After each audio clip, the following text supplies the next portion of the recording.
মেহেদী ভাই, একটা গাড়ি কেনার পর অনেকেই চিন্তা করে একটা গাড়ির পিছনে 50,000 1 লাখ টাকা খরচ থাকতে পারে, কিন্তু আমি বলবো যে এই গাড়িটা আমার থেকে নেওয়ার পরে তার 1 টাকারও কোনো কাজ নেই ইনশাল্লাহ। আচ্ছা, যদি কোনো কাজ আছে সেটা আপনি করে সেটা আমি করে দিব। আচ্ছা, এটি বিশেষত কি কি রয়েছে এই গাড়িটাতে ভাইয়া বিশেষত্ব আছে 3টা জিনিস। আচ্ছা, একটা হচ্ছে 10-এর এক্সিওতে আমি কখনো পাইনি পার্কিং সেন্সর। আচ্ছা, এই পার্কিং সেন্সর, জি, এটা চাইনিজ একটা পার্কিং সেন্সর লাগানো আছে।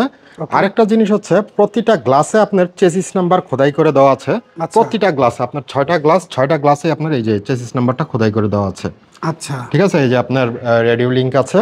ঠিক আছে, এই যে সাইড গ্লাসগুলো তো আপনার মনে করেন যে চেসিস নাম্বার দেওয়া আছে।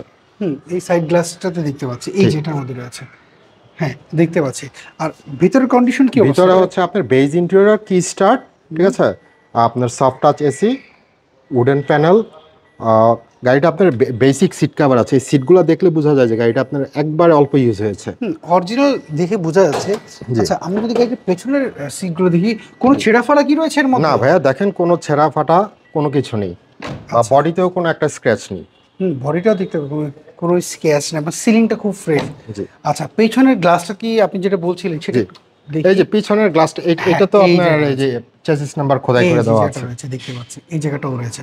আচ্ছা, সিএনজি কনভার্ট করা এটা হচ্ছে 60 litre LPG, sequential LPG convert করা আছে। আচ্ছা, এখন তো সিএনজির জন্য অনেক লম্বা লাইন নিতে হয়, সেই ক্ষেত্রে এলপিজির জন্য এরকম লাইন নাই। জি।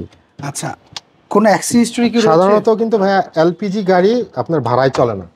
এলপিজি গাড়ি ভাড়ায় চলে না। দেখেন চেসিসটা একবারে ফ্রেশ। দেখতেই পাচ্ছি। আমরা যদি এই পাশ থেকে দেখি, না গাড়িগুলো প্যাডগুলো খুব ফ্রেশ দেখতে পাচ্ছি। এই পাশ থেকে যদি একটু দেখি, সফট টাচ এসি এবং ইন্টেরিয়রটা অনেক সুন্দর গাড়িটার।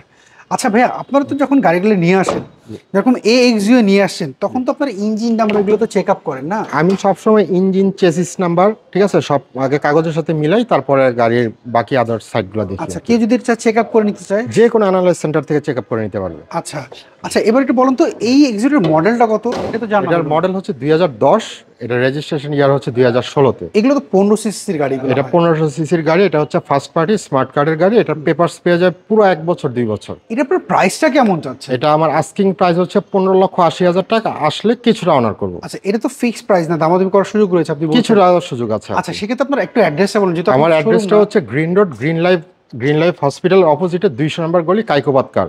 আচ্ছা, এটা তো আপনার বাসার নিচে? জি। নিজের বাসায় নিজে পার্কিং রেখে আপনি সেল করেন। আচ্ছা বাবা, অসংখ্য ধন্যবাদ, ভালো থাকবেন, আবার কথা হবে। আসসালামু আলাইকুম। ওয়ালাইকুম আসসালাম।